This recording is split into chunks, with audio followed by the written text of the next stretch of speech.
One of the best parts of recreating outside is cooking a good meal. Cooking a good meal over a campfire is even better. And that's one question we get asked all the time.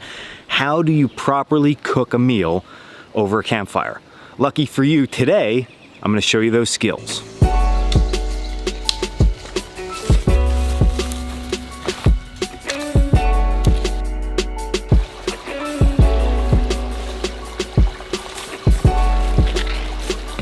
We have a ton of videos in our blog section that lay out exactly how to get your fire going. And when it comes to a cooking fire, I'm not too concerned with how you get it going, but once it's going, I have a lot of concern. The reason why is because we want to cook on a certain type of wood, if we can. I mean, there's going to be some circumstances in which you just absolutely cannot. But technically what you want to cook on is something of hardwood nature, not softwood like pine or hemlock.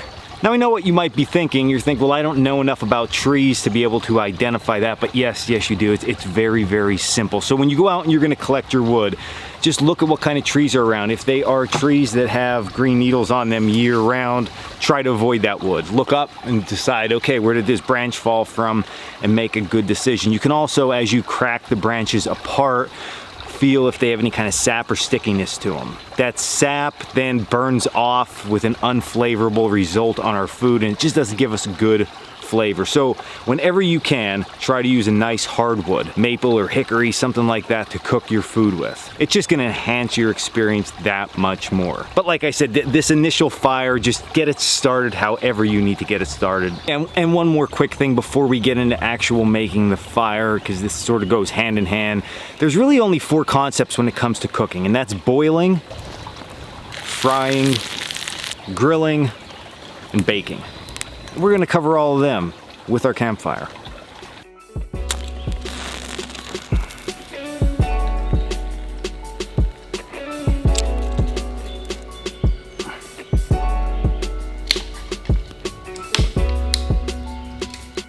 Now the first style of cooking that we are going to look at, which should not ever be overlooked, is boiling. Now when I say boiling, a lot of people just think about boiling water to disinfect it, and yes, that is definitely accurate, but when it comes to cooking, there are a lot of different things we can use boiling in order to do.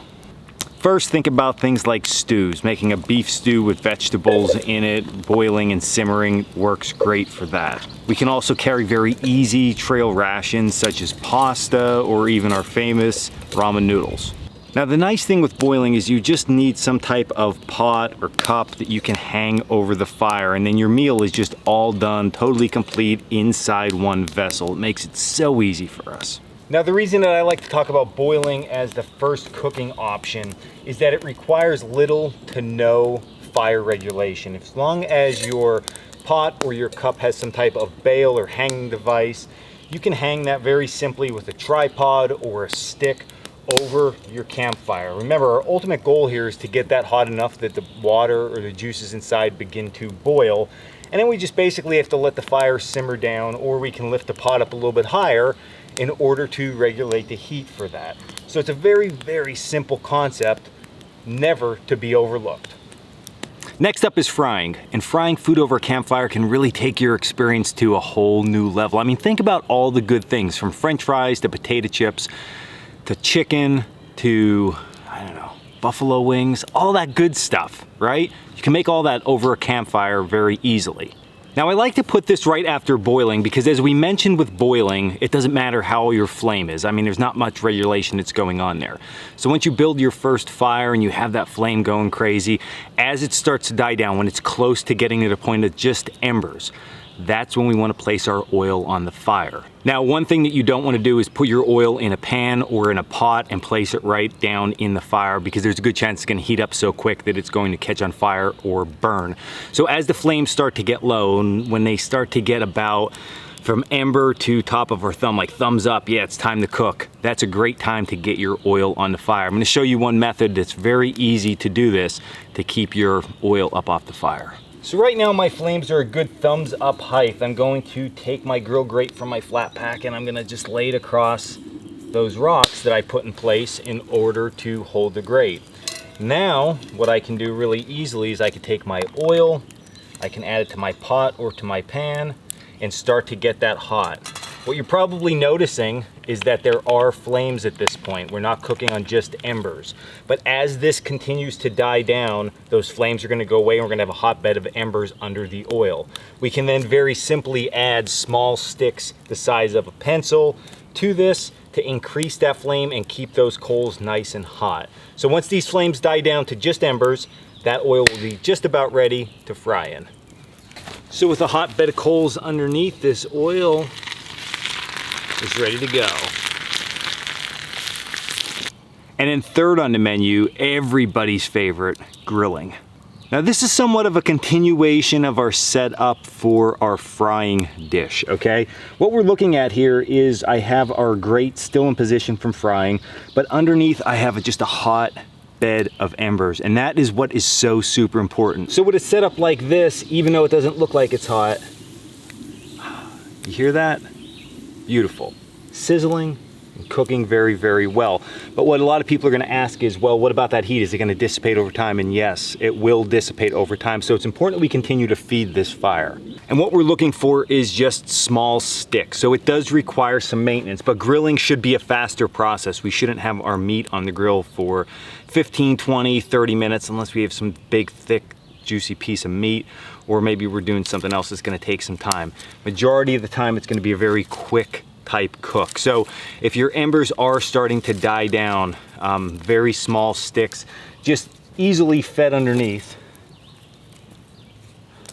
are going to be just enough to get a little bit of flame, but not too much flame that we burn our food, but continue that bed of embers to keep growing. Now, a very simple concept to go along with grilling if you don't want to carry a grate in the field and you have something that you want to grill, such as this piece of meat, is to simply just take a stick, split it down the middle, and then skewer your meat on here. Now, why I like to split the stick like this is because if the meat is on there like this, as I rotate this in order to cook it, it's not gonna just spin on a stick freely. It is pinched inside there. And then our cooking procedure would be very much the same. We wanna place it over embers. Again, cooking over open flame, that flame is unpredictable. The temperatures are gonna vary depending where you put that, but the coals are going to give you a nice consistent heat.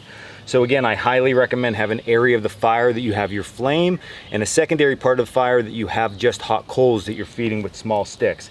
Even at that point, when cooking with your stick and your meat, it's going to make life just that much better, and your meal is going to come out that much better.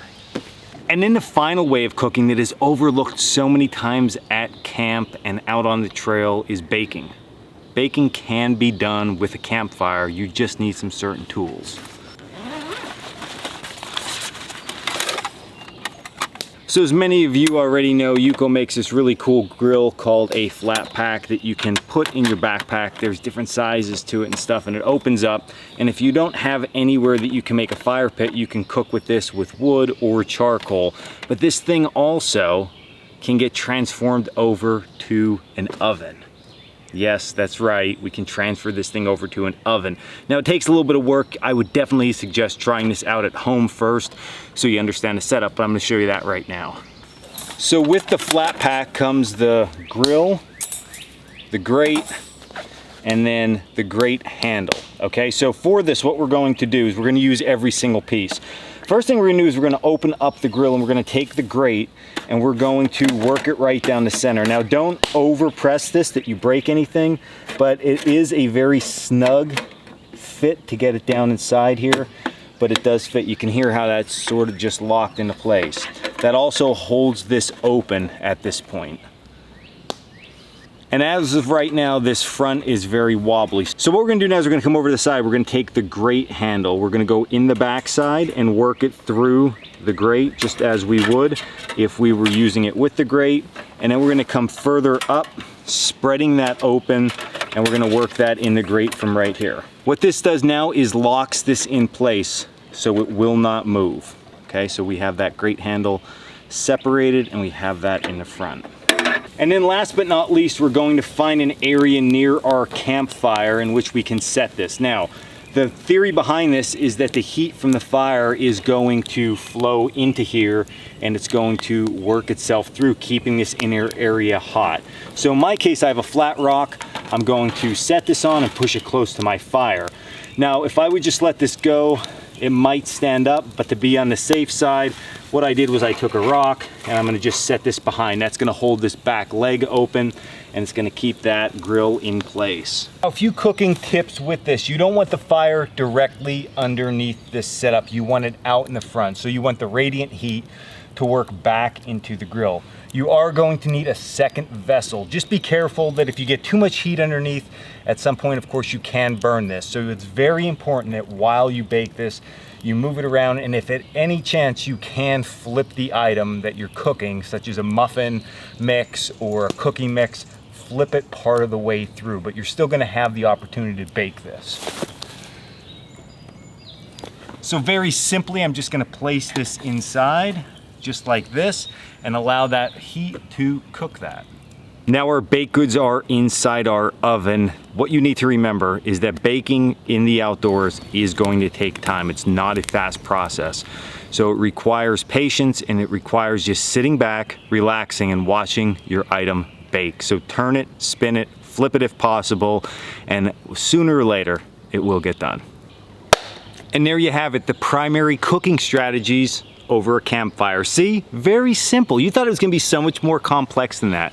But the reality is that anything we do at home, we can do when we are outdoors. We just have to have the know-how how to do it. So honestly, I really hope you embark in the journey of outdoor cooking and you try these different techniques. Remember, they might not happen the first time or two until you get the system down, but if you utilize what I just taught you, it's gonna speed up that process so much more, and your meals are gonna be just that much better outside. So this was Dan Wowak with how to cook over a campfire. Put this stuff to use and you will have a better trip next time you go out, and you're gonna impress all your family and friends. They're gonna think you went to culinary school by the time you're done cooking for them. It's gonna be great. Stay lit and stay in the woods.